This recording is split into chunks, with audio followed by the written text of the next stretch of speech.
want you to act like the best podcaster in the world. Ask me questions that will help coaches grow their personal brand on LinkedIn. Absolutely. Welcome back, everyone, to the show. Today, we have a true LinkedIn powerhouse with us, Shanee Moret. She's here to share her insights on how coaches can build a magnetic personal brand on LinkedIn.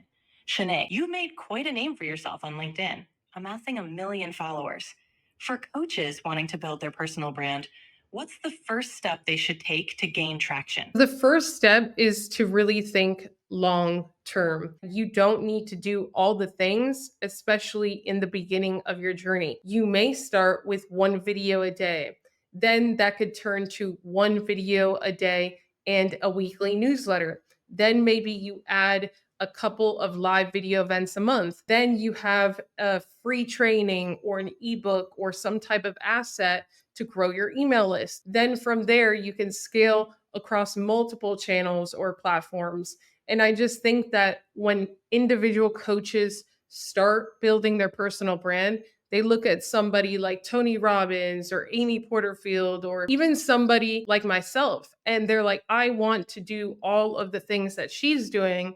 But what they may not realize is that I'm 4 years into the making already, 4 years into building these skill sets. I have built a team. You have to be self aware of where you are, what you want, what you're willing to deliver, and that it is a true process and journey of personal growth. That's powerful advice, Shanee. It's clear that building a personal brand is more of a marathon than a sprint.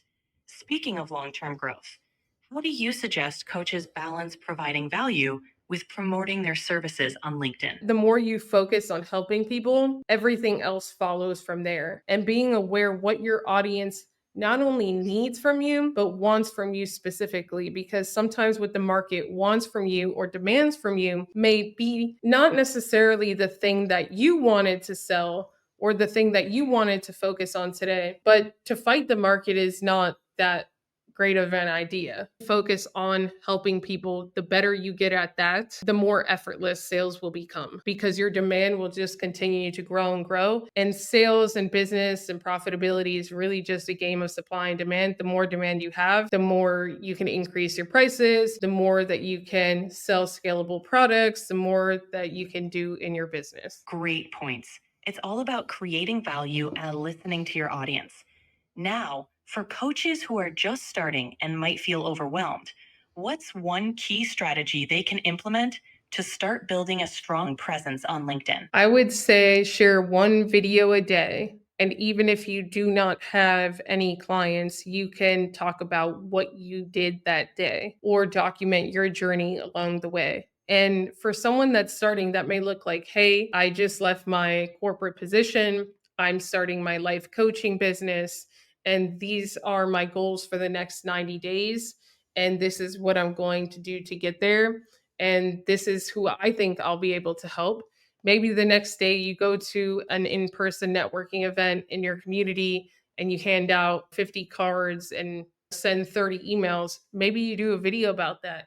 When you get your first client, you could share that win. When they start to get their wins, you could also share that. So I think that it really starts with a place of vulnerability. You have to be vulnerable enough to share that you are not at the top yet. And that's your greatest strength in that position, honestly, because people are always rooting for the beginner that's taking a bet on themselves, taking a chance on themselves, for the underdog. But they're rooting for the underdog that is vulnerable, that is real, and that is doing the work. If you show that you're doing the work, if you show the effort, people will respond. Such an encouraging approach. Sharing the journey makes it relatable and authentic. Now, as coaches start to gain traction, how can they effectively leverage LinkedIn's features to further amplify their message? So once you start to gain traction, where you're going to find a lot of conversion, or where you should find a lot of conversion. And if you're not finding that within the first 4 weeks of trying to do this yourself, then I highly recommend you reach out to me on LinkedIn. We do have one-on-one coaching, or you can go to yougrow.club and register for the LinkedIn masterclass. But where they should really focus on once they get a handle on just posting short form video, polls, images, are the LinkedIn newsletters and LinkedIn live events. And I'll tell you why. Number one, once you've grown your network to a certain size, when you launch your LinkedIn newsletter, all of your followers will get a chance to subscribe. Once they subscribe, what they are telling you is that they are active and that they are interested in whatever it is that your LinkedIn newsletter is titled. If I launch a LinkedIn newsletter called Mastering LinkedIn Live Video, the people that subscribe to that newsletter are obviously interested in live video and are active on LinkedIn, or else they wouldn't have accepted the invitation to subscribe. Obviously, launching is just the first step and you have to be consistent. But where we see our clients having the most conversions are the LinkedIn newsletters and the LinkedIn live events. Now, with the live events, when you host a live event, you can invite up to 4,000 of your first degree connections per month. And the people that do accept the invite will be stored and saved on a list. And what those people are also telling you is that they are active on LinkedIn and they are interested in learning that particular thing. And so these are two ways to really tap into audiences of people that are closer to conversion than you think. Such insightful strategies. So, leveraging LinkedIn newsletters and live events can really create those conversion opportunities. Before we wrap up, Shanee, what's one piece of advice you'd give to coaches feeling discouraged by slow growth on LinkedIn? Never give up. The only way that it will not work is if you give up. And there are times where if you hit a plateau or if you hit a dip, then you have to take a little bit more action. You have to catalyze and get out of that dip, out of that plateau. I interviewed billionaire Naveen Jain last week, and what he said was that being someone that's successful in business is like a heartbeat. So if you're always the same, it's flatlined. And that's kind of the life of a dead person or a dead business, a complacent business. And the thing with the heartbeat also is that the downbeats are inevitable. So it goes up and it goes down, it goes up, it goes down, it goes up, it goes down. And so the biggest difference is, he says, between someone that's a billionaire and not a billionaire is that the billionaire is prepared for the downbeat. The billionaire accepts the downbeat. And when they are down, they're doing absolutely everything that they can, everything in their power to go back up again. And this is difficult, right? Because you don't feel like taking action when you're down. You don't feel like sending messages. You don't feel like going live. You don't feel like making calls. You don't feel like making touch points with clients to maybe get referrals. But when you are down, that is when you need to take the most action and try to do more of the activities that you know will lead to sales, will lead to inbound clients, will lead to referrals, will lead to other opportunities like being on podcasts, will lead to maybe book deals, speaking engagements, whatever it is that you're looking to do.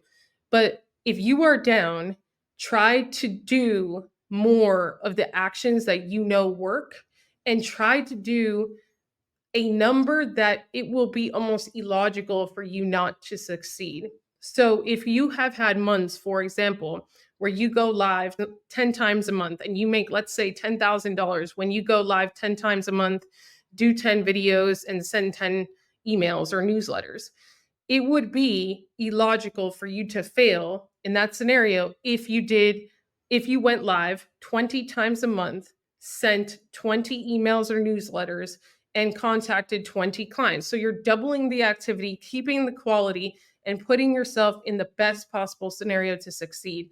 And I know how hard that is. I have been there before. But the biggest difference between someone that ends up quitting and someone that gets out of that mud so that the next month or the next quarter is their best month or quarter ever is that they continue to do the activity even when they didn't feel like it, even when they were on a downbeat. And that's what I'd say. If you're on a downbeat right now, if you feel like giving up, it's more important than ever for you to take action. When you take that massive action in that short amount of time, magical things will happen. Such motivating words, Shanee. That perspective on pushing through the downbeats with action is incredibly powerful. Thank you for sharing such valuable insights with us today. I'm sure our viewers will find your advice truly inspiring. What's the name of your podcast? Well, this podcast is yet to be officially named, but let's call it the LinkedIn Mastery Show for now. How does that sound? That's cool. Thanks for having me. Ciao. And you see how easy that is? So I don't want to hear that, oh, I wasn't invited on podcasts, or oh, when I go live, there's nobody asking me questions. I literally just did this and proved that you can use this magical tool called the phone and ChatGPT advanced voice mode to interview yourself for a live, for a video, and for you proving your expertise for your audience. If you want to grow on LinkedIn, then message me on LinkedIn and I could be your coach. Ciao.